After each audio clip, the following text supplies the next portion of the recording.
when you beat Scotland, you want to see every Scotsman you possibly can and just say, I stuffed it up helped to stuff it up your country. Ach, fydd eich ministeri, has yn y brym ei yw'n wyl nasiant sio. Y siars y ffadach yn ia belglach yn y dwchas y chwle tyrus a dag yw sio cynnach chi. Yn siars y gyrus a cielach yn achyled adda yn lwch taich, agos na clwychyd adda nach yn nŵrwyd. Sy'n, torch y sasing, chili gadash, hadys y ddechreuach, sy'n nirabl eiter yn casan. When I met you in the summer. In the game, they're the enemy for 90 minutes or whatever. And if you kick me, I'll kick you back. If I kick you, I'll try and get out the way. So he can't kick me anymore. We could be together.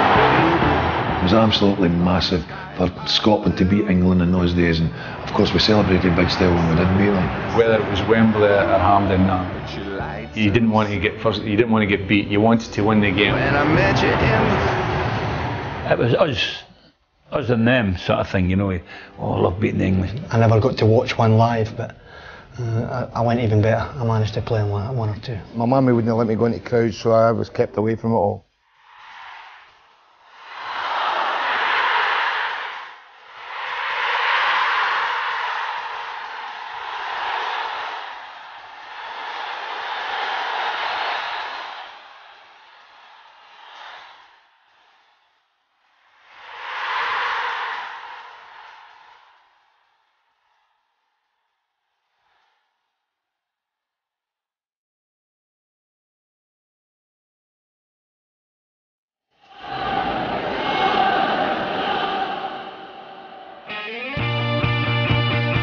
Gehecht riel ha'n gêm yn o'i sasing uafas a'ch cytrymach ys o'n alapa, had yn dachwyd tolach ys ysbron a hortiwgyn fan yn nwy lintiag. Sia'n gêm ha chwle alapanach y gyri y fynig. Don gêm sy'n tafing da fil ys y ceir diag fa alapa daich ys y sia amach a ceir ts hwn diag y chawl, ach ffwyd ar y fi prosial cwtioch gydaich daich ys y hwn y gleig. Agus alapanach prosial ydy goi, fi as cwn y skippe ys o'n y cheir gêm yn alapa fa mwchad sy'n nwy. Well, we need to keep up the standard. We need to you can only play it if the public want it, and the public definitely enjoyed the last game, John. Not just the footballing world, but everybody who was in London seemed to enjoy the atmosphere. Let's produce another game of football, but the players like it. That's for sure. The players like it, and I'm just thinking about beating England, and I'm sure they're the same. Get up on like path geseltig ich game da wie les keer cheer gekluche haschen je tasche gegen stode yaking bekan na Sanchez falaf.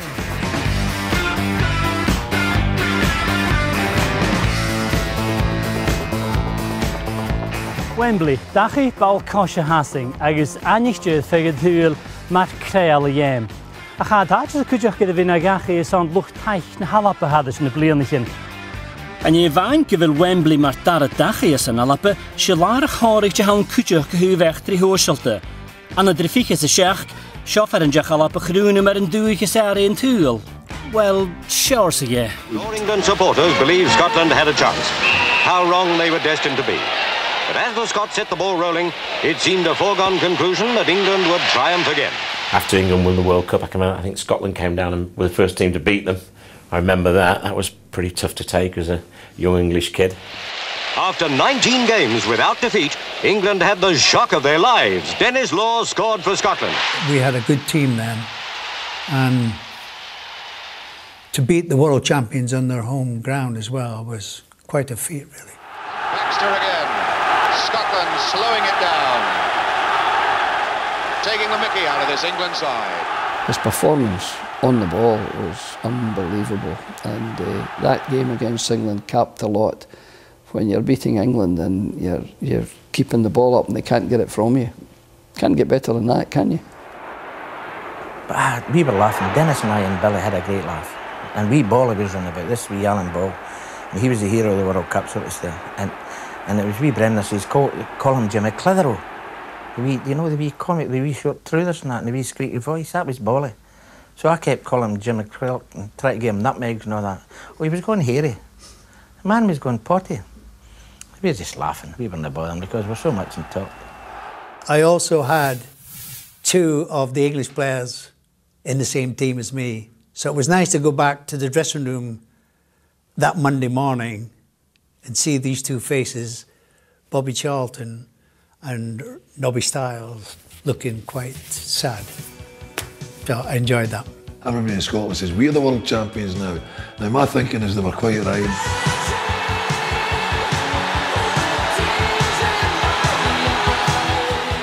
Chort yn lach o Madison ar am harstan sgwydw gael pys yn ja Wembley leo gachu.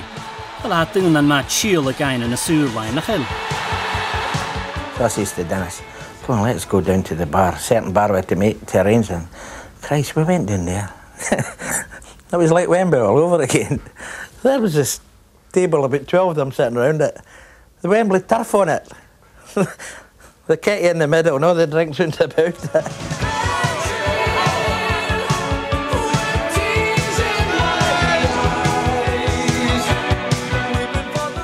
Va farty as jo je jem kutrmach jidach mar a va chasmach go Wembley.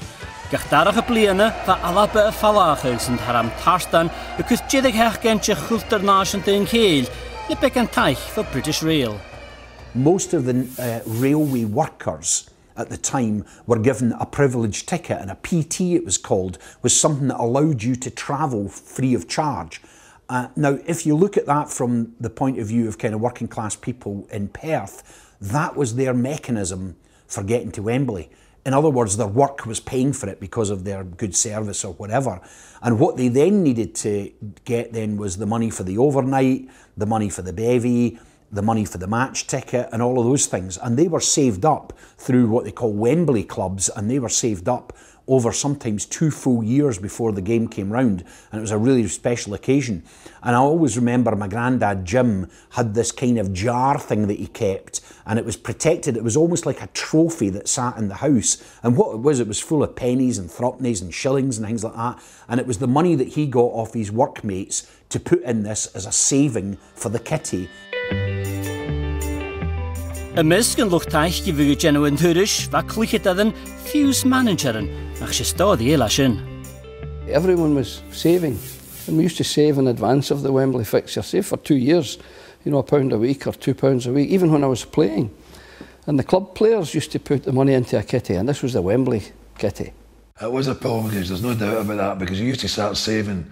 Whenever the game finished, you went back to your social club, your golf club, your Labour club, Conservative club, well, Labour club in Scotland, and started saving up for 2 years' time for Wembley again. Obviously there was a game in a year's time at Hampden, but there was one at Wembley that caught everybody's imagination. I think there was a lot of passion shown, not only from both dressing rooms, but especially Scottish fans. You know, I think they loved that chance to be able to sing their songs and get one over the English on their home ground. A salute at the threshold of the North Sea.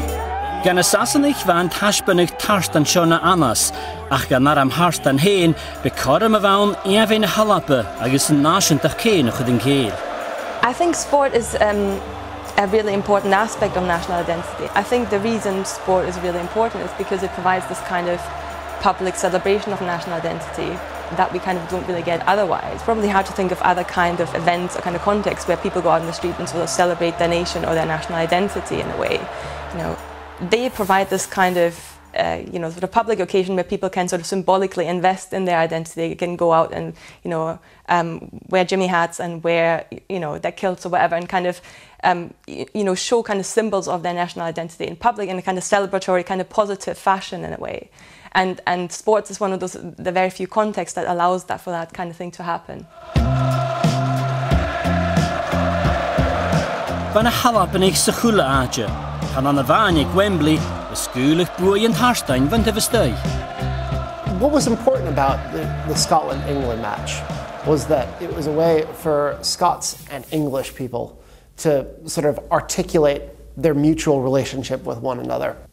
In towns like Corby, where there was a considerable Scottish population, you would see a lot of attempts to wear sort of tartan and sort of these sort of signifiers of Scots diaspora identity. So it's very much not just about Scotland's relationship with England, it's also about the people who have left Scotland in many respects.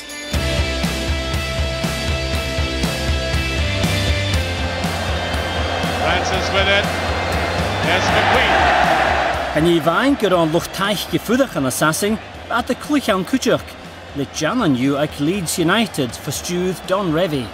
You'd have Scots versus English, and quite often Don Revy used to, and he liked his training sessions competitive, but quite often he'd have to say, no, can't have this, it's too wild.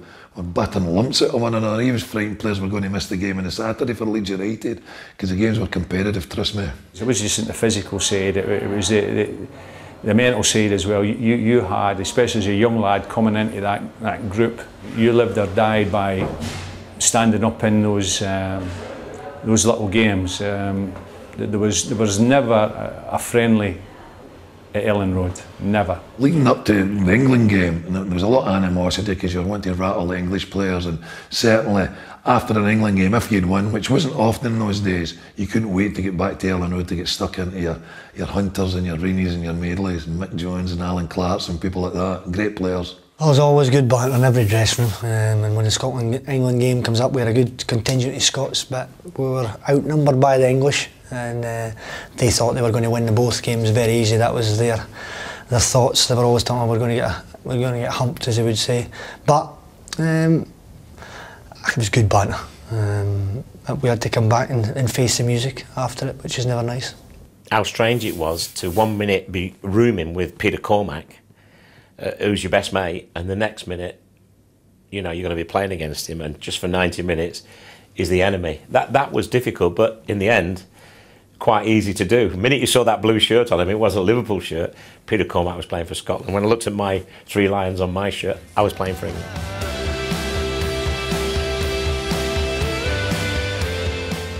I remember David Cooper was the one for me that used to give me massive stick about being English. He used to slaughter me. And I pinched a training top from England, one of these cagoules, you know, the wet tops that they have, and it had the 3 lions on. So I'd wear that for training at Rangers every day.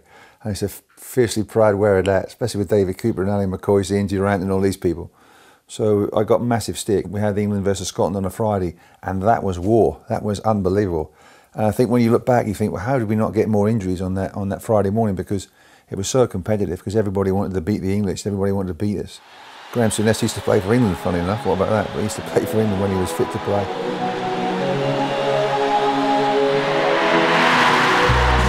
Graham Souness y tŵf na Sasanach, ddim yn gwroi ffadach yn dwlich iddo son, ach sy'n na halaban eich uwch dyn yn y cwtioch yn dyn i fic, agos y brin y dyn i byca, fa cwtio na halaban eich nas crwy yn y fad y coed. I got Dennis Law's biography for Christmas as a kid, and I read the bit. There's a bit where he's playing keepy up on the wall at Huddersfield when he goes down from Aberdeen, and a manager looks out the window and thinks, who's this wee genius that's playing keepy up with a tennis ball? And he says he'll never make a footballer because he's got Geely jar specs. He's got the old National Health specs, and of course he ended up having his eye corrected and ended up being the greatest Scottish footballer maybe of his generation. I kiss the ground. Sna sesgyden fa sŵl y garch y gylwa yn y breichting, gysorich dyn yr hidieg os 3 ys faramat balcosio. I would argue that the rivalry between England and Scotland probably began to reach its fever pitch in the 1960s, where you had sort of the decline of heavy industry within Scotland's central belt, and you began to have clamors on the side, but they became a much larger chorus of people that started saying that Scotland was not getting its fair share within the union with the rest of the United Kingdom. If certain elements that feed into a kind of affirmation of national identity, if they are kind of undermined, then I think people turn to something else that's kind of more positive, and that can give them a kind of, you know, positive opportunity to associate themselves with the nation. And kind of football has, I think, always done that and provided sort of the safe haven for people to say, well, actually, economically, Scotland isn't maybe that great, or, you know, there are other things going on, and, you know, that might be identified with Scotland that I don't necessarily want to identify with, because it's not a kind of positive thing, and it's, you know, it has kind of negative associations, and football kind of allows people to turn that into something positive in a way, and I think that might have something to do with it.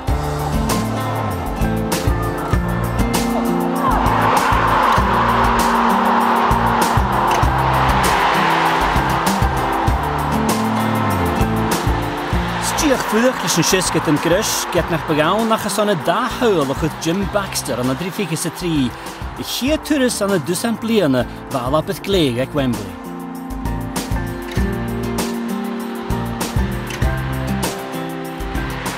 standing there a bag of airs hoping the man's going to put it in the net, and he knows before he's taking it that the ball's going in the back of the net. And the likes of that comes back to me, and we got a result that day. It was 2-1, and I'll never forget all the England matches, Scotland-England matches, that actual one. Fabulous. The only thing he was worrying about was going to put it in off the bar or in off the post. I heard what was getting after it.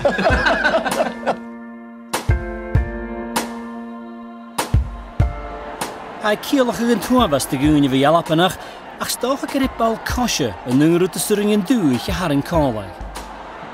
When it comes to Scottish football, you're thrown into this helter-skelter of emotions where you're up, you're down, you're hopeful, you're depressed, and it just drags you through the kind of emotional maelstrom of life. And I think that for many, many people, it's the connection to the national football team that is part of the kind of sinews of their sense of Scottishness.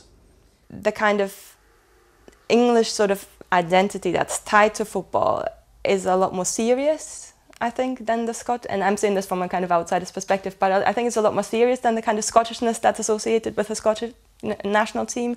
And I think that has to do with the fact that England, you know, have been sort of, not in the very recent past, but have been sort of quite successful on the international stage and kind of, you know, I suppose have a much more, there seems to be a much more competitive kind of attitude, I think, is associated with that, and a much more kind of, I almost want to say kind of nationalist pride rather than a kind of celebratory, you know, kind of we don't care if we win, but we're just going to have a good time kind of attitude.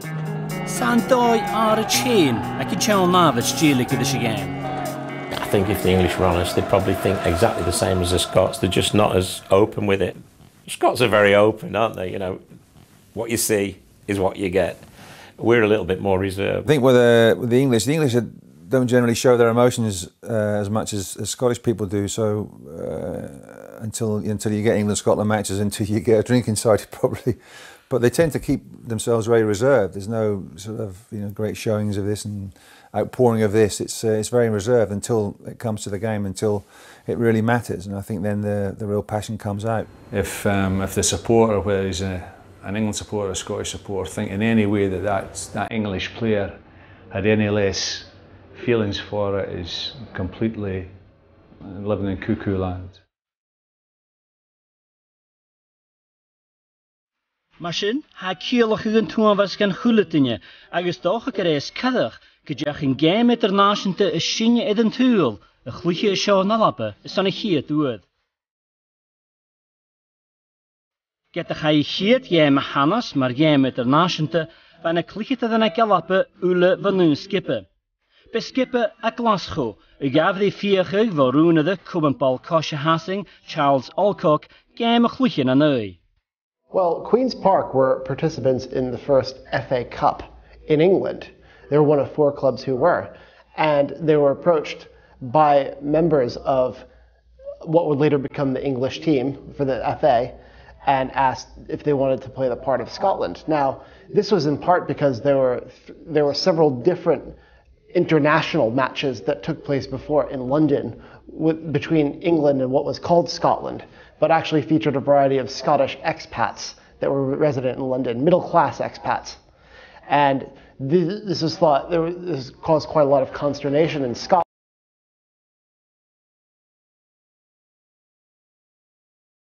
Agus Mashin, le Queen's Park y clwychio yn y lynch yn y halape, hei chiad game internationte clwychiad la nu foundra, och chiad giag, siach gyt siga, a club cricket tafsi yn y halape an y Glasgow.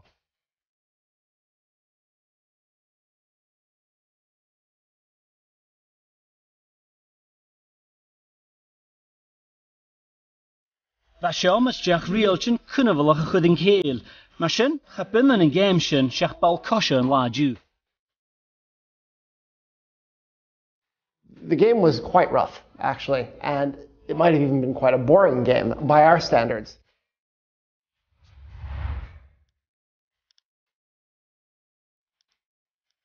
Ma hasje we smunien gyda leine oe galabe kaint anasach. A skip a hassing na anasich bulach le ochner a genoe geisen. The good thing about this game was that despite the fact that it might seem like an inauspicious beginning nowadays, that within the next few weeks afterwards, a variety of other Glasgow clubs said that we want to play in something that resembles the FA Cup. Why don't we start our own cup? And in the following year, the Scottish Football Association was initiated. I ganyan na fawn ti chlychyd ad yn o'i chliach ni gem nioni yn nioni. A ti Michael, 100,000 yn iach yn ladd, a charot dat hen droch adach gyn yn och gygaddiast yn costi chiad gemsyn. There wasn't really a rivalry in existence in football. There definitely wasn't one. There was a budding one in rugby, but it was quite a novelty at that point in time. And it might have been the novelty of the Scottish taking on the English that was a new spin on organised sport. This is still in the infancy of mass spectator sport. So the fact that two national teams could take each other on in any sport was still a rarity at this point. Hickig sin rei únig atá, agus charafata gus an ra urid tigúig dúine sa gem, snach ra geltan sa bí gefeichgid o data the fad, fuse get a yod to stay. Hampden was packed. I started in the schoolboy enclosure, which was in front of the old south stand, and you get into that enclosure, you were packed in there, and you couldn't see a thing, quite honestly, if you were small as I was. I'm up on my toes, and you got the atmosphere. You saw occasionally the ball in the air, and if a player came to take a throw in, you would see him, but it was a poor visibility from there. I remember one I went to, I think, my memory serves me correct, about 1939, and Frank Swift was in goals for England that day, and he kept them really in the game. And but was standing behind the goal because there was no seating at all, actually. I think the crowd was about 134,000. Unbelievable. But I got lifted over the turnstile again. She dúin dach gael was na halap yn eich ddief na che. Agus ag jedden yn trieden, fat gyma awyrtach, a tuk a lora eich chwrs go canna tua a medicai. Someone said you was asking out to me, but I know you best as a blagger. I said, tell me your name, is it sweet? She said, my boy is Dagger. Oh yeah. Ra nu keer diog fiche te hoog van skip een nation te voertje aan een mag menemne agus bial adis na duge de lien in dronje hoek nu Wembley Wizards kooi gehoon en assassinich. Wat talent mian agus skill gilior die eichen elasje na hulliget kommes na shianten a lansche rut nach purin gan assassinich jano re Jack Harkness. It's an awesome sort of experience your first time going on to Wembley, you know. The whole place erupts like a bomb.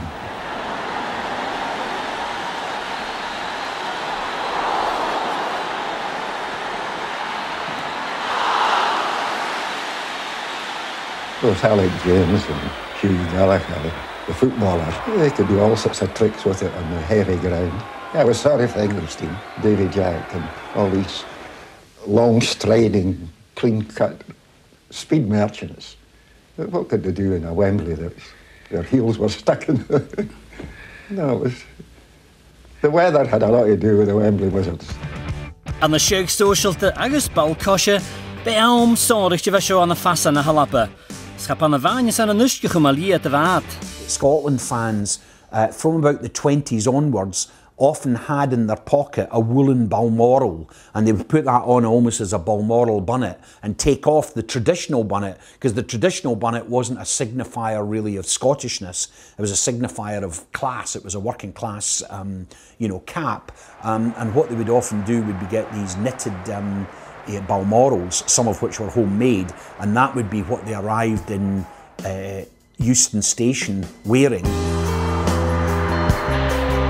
A chapurin dan ar am harsta nio tail fod Tommy Docherty alapa Havelwy ag Wembley an y leches hoch. Coloch de sifo'r chwystig alap yn eich fan lle yn y cwtrymach, fiws get the game at dŵt a hiapon ag siarad ar hen o'r slet.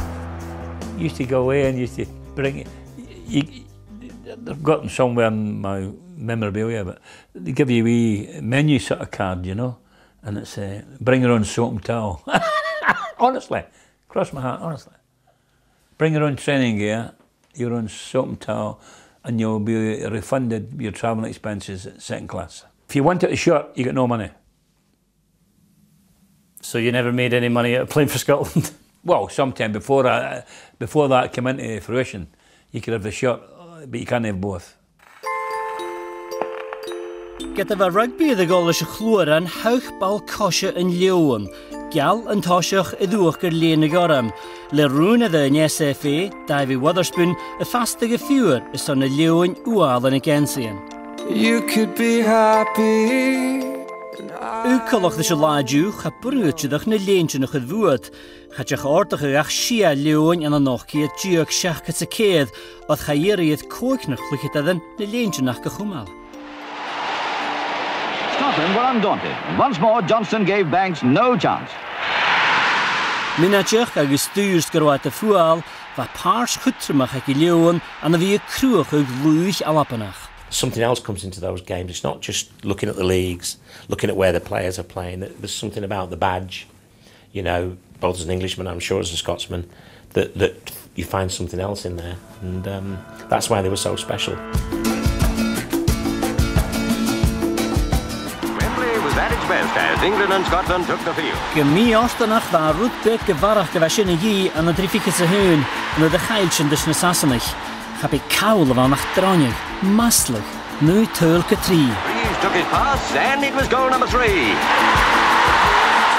There was another game which you've probably completely forgotten about, the infamous 9-3 game. What year was that? What happened that day? Are you trying to get me sort of annoyed or something? We're getting there. I vaguely remember it. I'm not saying anymore. No? No. 9-3, I can't believe it. I mean, 9-3, I've never been beaten. I don't think I was ever beaten 9-3 in school football, so full international, you know. Sé masli van gaan je tjukken met jou en shin, waar alappe het een kokke gaul, ach wat het blaarbik geleeg kutjach. Ja, shin wat Bobby Shearer is munien ku. Bobby was proudly boasting after the England game. He said, we maybe lost 9-3, but Bobby Charlton didn't score. Now, the drill was then, if you're the right back, if the outside left doesn't score, that's your job. But when you look at the tape of the game, Charlton laid on about 7 of them. But Bobby was proud in a way. No, he's quite embarrassed at the result, but he says, one thing is certain, my man didn't score a goal. After the 9-3 game, every time we played him then it was going to be a battle.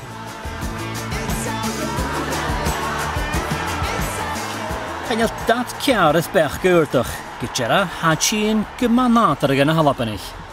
It's overgeneralizing, but I think there is a kind of a way in which Scottish people sort of don't take themselves too seriously in that regard. There's a kind of sense in which, you know we're not the best, the best in the world, but we kind of have, we're going to have a good time anyways, and we're also going to have a good time with the good teams that we don't particularly like don't win. Ha prós tartan a crían a scialach seo, but da suya go corntal the tube arichinilla and a slug in a halapa. There are a number of configuring forces coming out of pop culture, not necessarily coming out of politics. But of course, those things also have a point of difference, because one of the great things about tartan, irrespective of who tries to kind of rip it off, what trendy fashion designers use it within their catwalk, there's only one nation in the world that owns tartan, and that's Scotland. Vigan tartan sin mar flatje te féin anja na halapa a contach pat ganashin te Hassing, la Wembley I the gal hadish. When we play at Wembley, and all the banners are there and the fans have got more Scottish supporters there than English supporters. That hurt us English, because I remember in the dressing room going out to the warm up and coming back in, it was all like, they've invaded our stadium, they've invaded our country. We're going to send them home, as the Scottish song goes, but now it's time it's the English version. Send them home with to think again, sort of thing. Let's stick it to them, because it seemed to motivate us. An na seach go sa céad bha alapa a fáin tráide go cuair sin dearad nach cúchba na crinne, rud a garich in na sasanich. An luch taichs na miaine na ball at háiseach a game a Camden, agus fa tulig draman na a chaferge na cluchetadan a chawl like mood, sillarach a gaulta.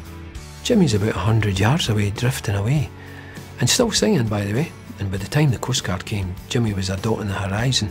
And when they got him in, the famous comment was to them, "What were you doing out in the boat?" He said, "I was fishing." and wee Jimmy got absolutely dog's abuse. He got tremendous stick in the paper. So anyway, we're playing England on the Saturday at Hampden.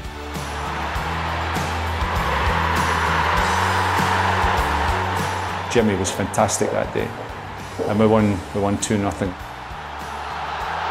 Johnston, play to Lorimer, feel for hands, it's right through! Jimmy's performance really calmed down and killed all the week's stories that came out, which weren't very complimentary to the build up to the game. But Jimmy showed his qualities, and we won it in the end and deserved it. A páirsteach Joe Jordan éile a cúteach. 1-0 to Scotland! I don't think it was the most powerful of strikes. I think I had it with my left foot and bent it in, and there was an English player tried to prevent it from going in, but he couldn't. You know, he couldn't get his feet sorted out, and he ended up. I think he got a touch to it, and it was in. That was it. It wasn't the most dynamic or goal of the season, but for me, it was a fantastic goal. I'll have to say that. Well, absolutely thrilled and delighted. Bit Tommy Docherty and Doc, a manager of Andra Willie Ormond. Carwe fatas yn driach, ach gafa yn opus y finna, just joy brin dys yn neach Ken Gallagher. Rang me up one day, she said, Doc, just come back from managing FC Porto. And they said, do you fancy managing Scotland? Oh, I said, who wouldn't I? And I said, good, yeah, played for him, great. Captained him as well. Why? He says, well, Hugh Nelson, who's the chairman of Arbroath, he's a nice little man actually. He says, do you think the Doc would be interested in managing Scotland? He says, I don't know. He says, but I'll give him your number. So he could ring me. Hugh Nelson rang me on the phone. Would you be interested? Oh, not half actually, yeah. Because I mean, he's come back, I was out of work. I met him at Annesley Cross. Within an hour, I was Scottish team manager. Yw'n nŵas gyda that Casa Stay in Doris, had a Tommy Fatagar a chachúsin. First trouble I had was I went in, I got a job on the Friday, I think it was actually. And Willie Allen suggested I go and see Celtic play, and they've got a good player playing called Dalglish. I said, he's a good player, he's a great player. I've seen him 5 times already. I said, don't ever tell me again how to go out and watch. I'll go and see you, I'll watch you. Anyway, I come in on a Monday. All my mail's all opened. I said, what's this? He said, it's your mail. I said, but it's all opened. It's private and personal. Oh, she says, no, it's the Minister of Association at the club, company secretary can open all the mail. I said, right, from now on, I'll open your mail and you open mine. Well, that friction just started almost immediately, didn't it? Va ma fat se vada, a chat de vada fata gilior. Hindsight's a wonderful thing, you know. I should have stayed as Scotland manager. That was a mistake I made because I was on Scotland were on the threshold of having, I'm not exaggerating, a world-class side.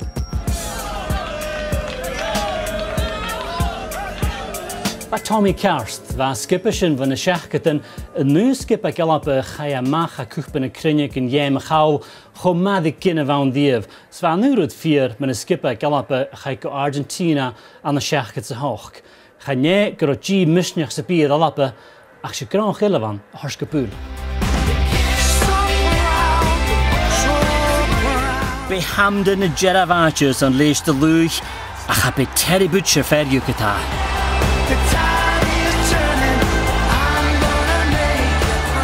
My first taste of England internationals against Scotland was in '87 when I at Hampden. We drew 0-0 and wasn't the best of matches. We won the title that year, won the Skull Cup, I think it was, the League Cup as well. 2 out of 3 wasn't bad. And I thought, well, I'll get a pretty good reception at Hampden, having won the title and had a good year at Rangers. I got slaughtered. I was booed from the first minute that they saw me. The Scottish fans absolutely crucified. It was unbelievable. So that was a rude awakening for me. I thought, whoa, you know, when it comes to England, Scotland, everybody knows what their loyalties are. So it took a bit of getting used to during the match. So you booed every touch, and I'm normally booed as a Rangers player anyway. I was then, but not so much. Not by, what was it, 60, 70,000 at Hampden for that match.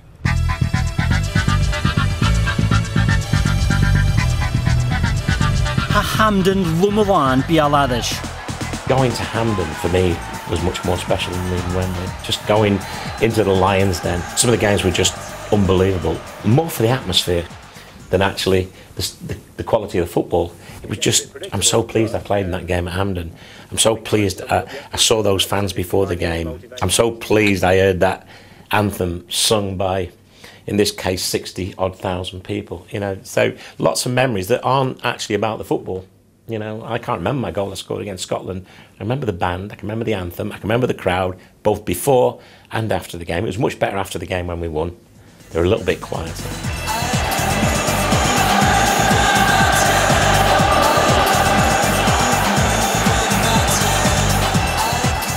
It was a frightening atmosphere to go out to prior to a game, to hear the bagpipes swirling and the crowds in very good humour. But I always thought it was a real footballing atmosphere compared with Wembley, which was an Ascot sort of atmosphere, not a footballing atmosphere, certainly in my days anyway. I remember the first time I was allowed to go, I was 11-year-old, and we drew 1-1 with England at Hampden.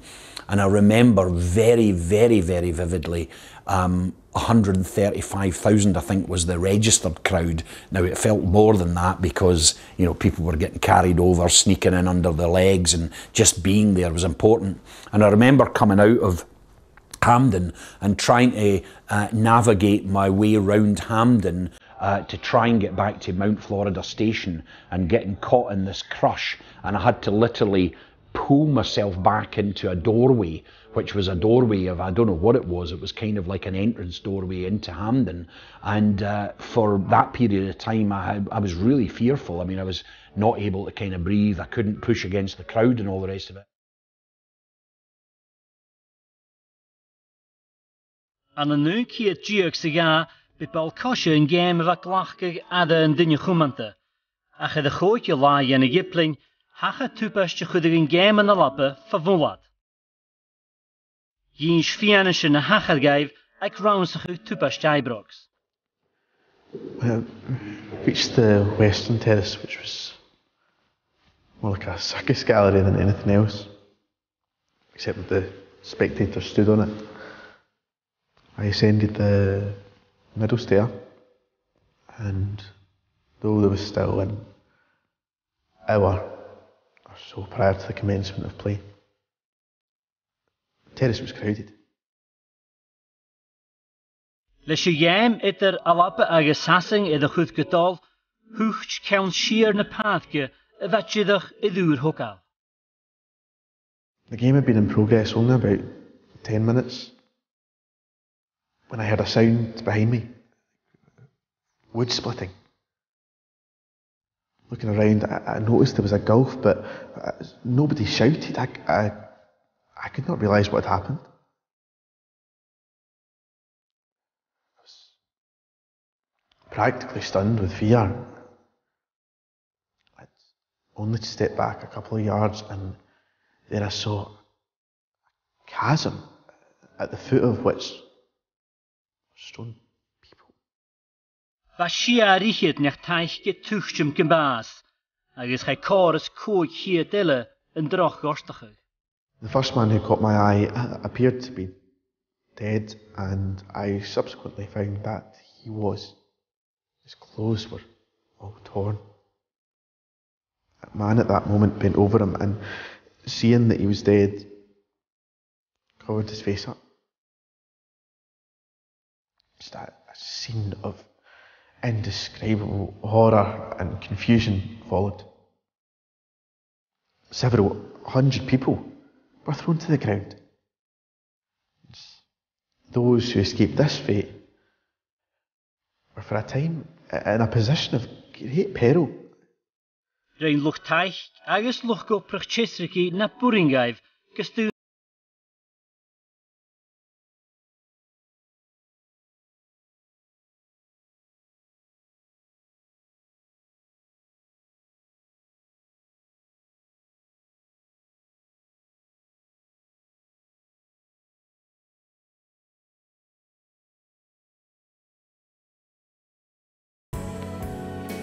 Le cwth bynio ni fasich idd yn torchad asg yn y siomr chi'n chisachi chai coganwch cwmal y dol lys y gêm sydd ar y lle. Y chiad hwpa sfwr an y bal cos y freichting, chachys lwch taich na halapa yd gych yn gybrach.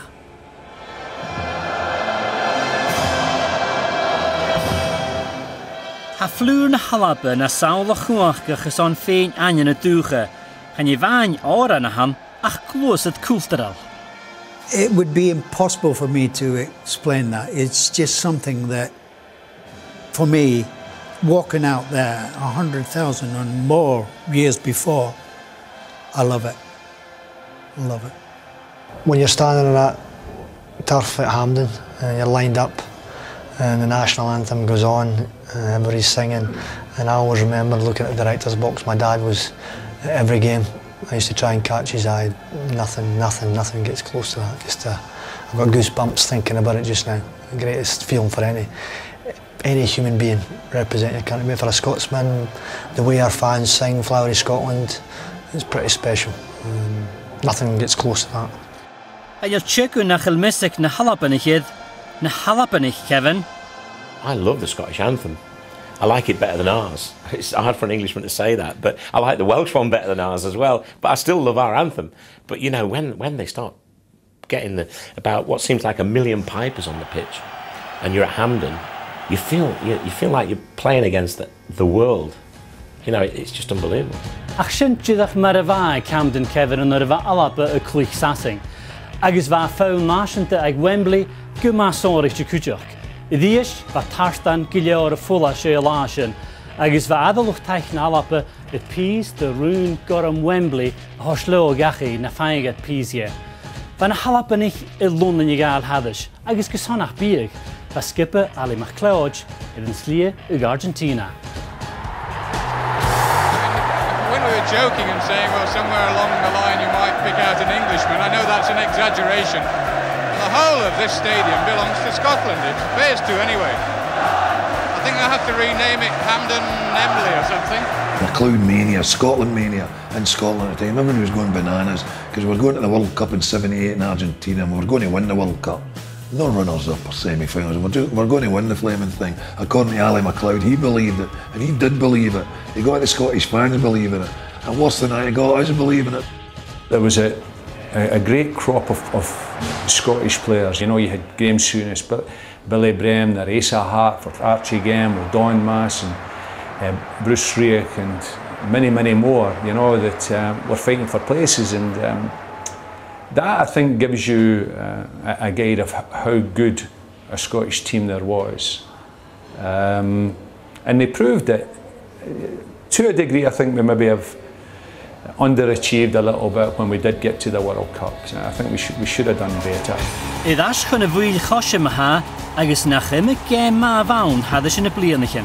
It's a great big long tunnel at Wembley as you go out and you come out in this cauldron, and you know you're expecting a lot of England fans, but you come out in the place as a sea of tartan. And I always remember, I think it was Mick Mills I was walking alongside as we were going out the tunnel. He says, "I can smell the whiskey from here," and he was right. And it was an unbelievable atmosphere when you went out with the tartan, the CU Jimmy hats, the kilts and the tartan braids. It was just the whole place was tartan, and maybe wee pockets of England fans. There must have been 70.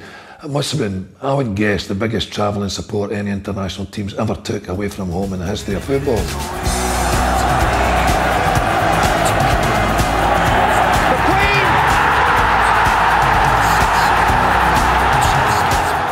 It was a typical Gordon McQueen goal. Asa Hartford taking the free kick on the left-hand side. And Asa doesn't get a lot of praise, but he clipped a beautiful ball into the box. And as we said, did you working at tackles? So yes, we did. We used to work at tackles. Aimed for the biggest thing in the park, which was in my head. So Asa aimed for my head and played a 1-2 in my head, and Ray Clements died for it. I don't know why he bothered, but he died for it anyway, and it was in the back of the net, 1-0. And the scenes behind, it still make the hair stand in the back of your neck, the scenes behind the goals and how happy you're making Scottish supporters, because that's what it boiled down to. As Joey live a cwtsi yn loch taich gyda las y Kiel began, well, chwt ys mwy yw ys yn y feeling. And some lawns are going to be recuffed. One hopes they don't give. Oh, the crossbar's gone. Everybody got on the high horse and said, this is disgraceful, you know. My memory of it was when we came down the tunnel, and getting into the dressing room, and there was about 6 guys with kilts in the bath. How they get in, I'll never know, but they were in the Scottish dressing room, and they were actually in the bath singing, and that was something that I'd never experienced and never have done since. You know, that was just going a little bit too far, but there you go. They enjoyed it. They got a free wash. I was coming back on the tube. I mean, you can't believe these things, but there's these guys with the crossbar, just like, have you ever lifted a crossbar?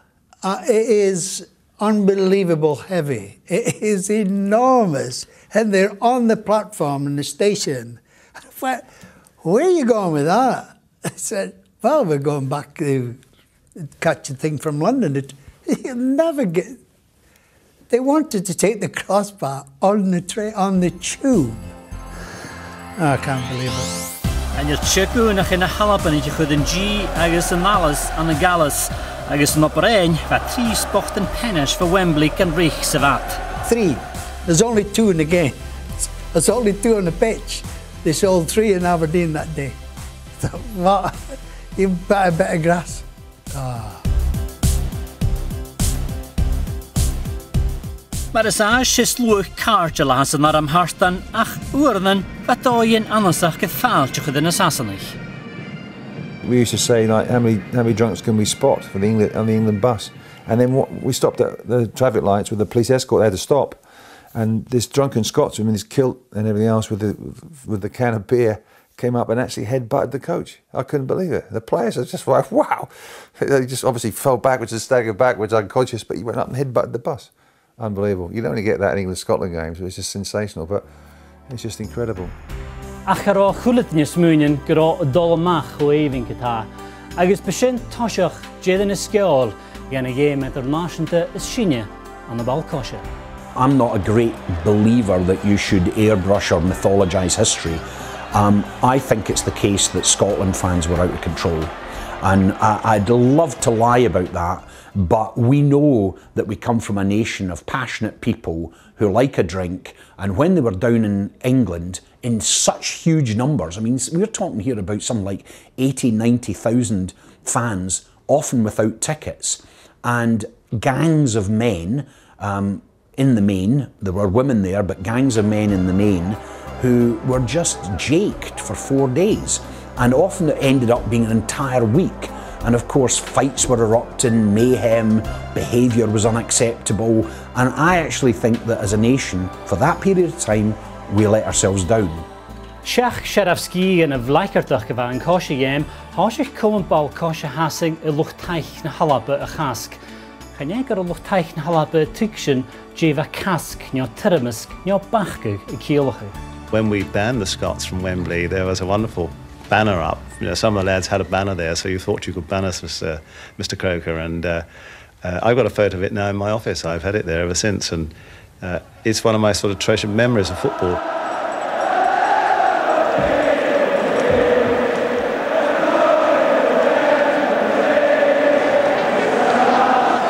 The chant was, Croker is a joker, you can't ban us for Wembley. And it was this is our spiritual home. You may think it's football's coming home, but Scotland's here, and this is our alternative spiritual home.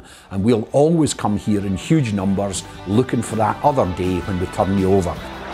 Hayan lalish na halapan ich ydiish an anochkas a hoon, Fisker Ferenjach Olach Moore chudith Goulden John Robertson. When the referee points to the spot, you shout, penalty, penalty. And then you realise, hold on, I'm taking it.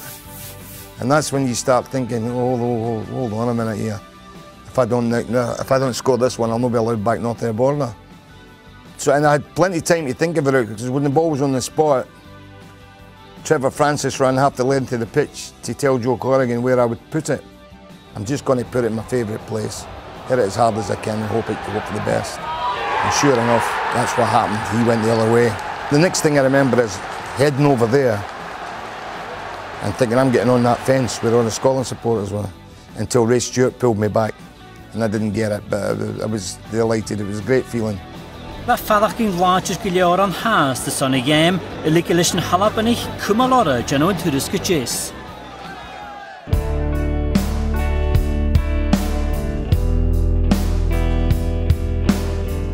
ach ffoni na gónas, agus chain gêm a chasg agus a chud an dar a túf, bra ochgad sa nú na siachat. Chará chulad dat cailche gyta agus gafn halapan ich yn corym a chud seri yn ag entwychu. If there's a kind of upside to that story, it became a big wake-up call for the Scotland fans. How do we reinvent ourselves so we allow us to be the good guys and England to be the bad guys? Now there's a challenge, and that's where the rivalry worked for us, because enough people wanted to change the reputation of the Scotland fans. Now, it broadly coincided also with a lot of social change as well, but nonetheless, it was a clear decision to try to shift the reputation of the Scotland fans and to leave England looking, isolated as the baddies. Ach wa mi anawn arachig, stoch go ide salje fein anje na halappe heen, en tachke die er naben an jis. I think Benedict Anderson, kind of political sociologist, kind of called it the nation a kind of imagined community, which is, it's a kind of socially constructed sense of kind of belonging and kind of shared values. I think is particularly relevant in the Scottish context because of the, very kind of unique situation that Scotland is in relation to being part of the UK. Mar sin leis na Home Internationals agus cúpla raus a dul bí hial a nachbis idir a dagú I gas, gus an dechan darin cálaig uadile ag fapis euro nucha sa sia. We couldn't believe it. It was quite a shock. Well, we both looked at each other and we were startled and smiled, and we knew this would be some game. Well, obviously for us as players, it's a great draw. Huge high-profile game against our near neighbours, arch rivals. As being underdogs going into, they're always the favourites. But we're a good team and we felt we had a chance. Ba manager Misnichel gyda clichet adden macileorege son y sasan eich feichdeg. Well, we had a back three there that, Calderwood, Henry and Boyd was the basic back three. These three were invincible, and the understanding they had and the balance there. And the goalkeeping behind either Leighton or Gorham was fantastic. So I actually felt very confident against England. The men are walking out on for the warm-up, and wherever you go, the Scotland fans are great, but when they actually go to Wembley, they make even more noise. It's like a challenge to them to out-sing the English. So from a player's point of view, ask any player, there's nothing greater than hearing your own fans singing. And there's no doubt it pushes you forward, it gives you more energy. So that day, I remember looking up to them, and we were so desperate to get the result for ourselves, and also for the fans.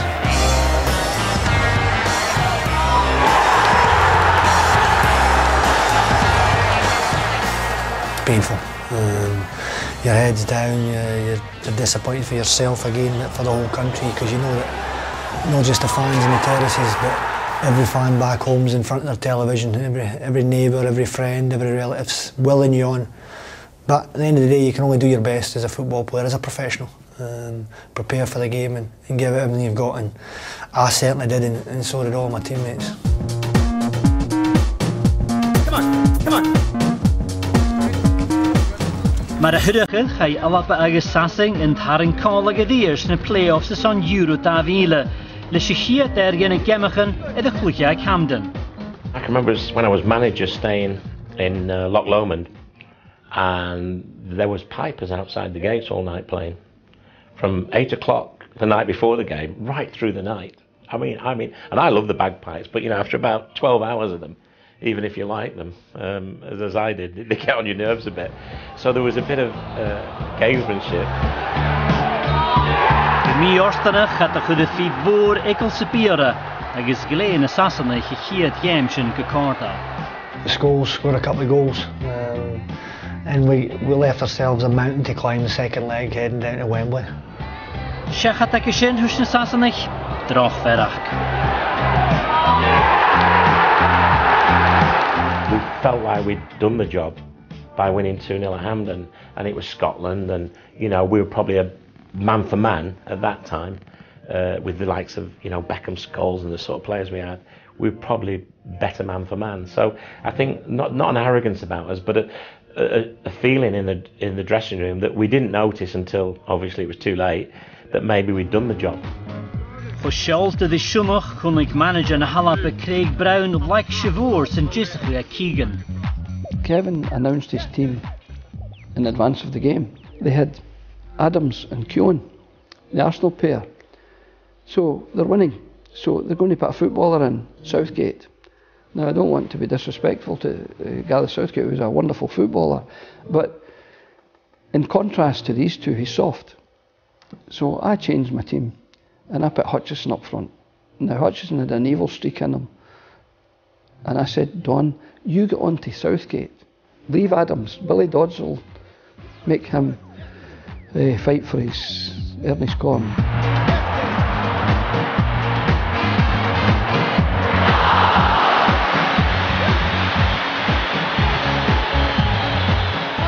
We gave him a fright, and it's always, although we lost 2-1 in Agri, it was always, for me, it was satisfaction walking off Wembley and hearing the Tartan Army singing it in the background. And we beat England. I think it was the last official big game. We got away with it, you know, and I hate to say that as an Englishman against the Scots, it hurts, but we did get away with that one. Frosh Tarstan, Hars de Yen Anya na Halapa, the Fiprachu le Fahbish, agus a Karan Kumaku and the Halishin. Ach telling you Nachbish, and your chicken my own chin. I think that one of the things that you can never over-exaggerate is the importance of rivalry in football. It's not something pathologically that's Scottish. It's not something where we should feel ashamed of ourselves for having this sense of rivalry. It's endemic to the sport. It's endemic to the game. If it didn't exist, why would you care? Agus Shoshin Maha, chorus Kiat Blian as Joishin, so who Fadachging, Coulter, Agus Gesocialte, and Prosh Tarstan Shaw, Kielachun to Avas Hast. Thanks for the Tartan Pride.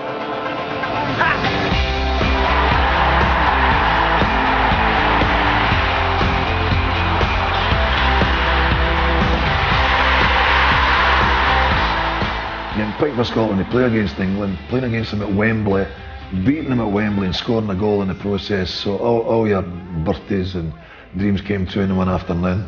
When I shut my eyes, I can look back in my Scotland career and it ends with me walking off Wembley with a victory, with the Scottish fans singing in the background. The most important international in everyone's mind, and I think I've got to admit in mine too, would be the games against England.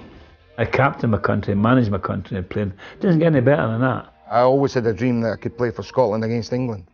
And fortunately, when we have a dream and it comes true, it's very special. Of all the things that you've won or been involved in, there's nothing better than the highest that you can't be going. I think would be, I must apologise.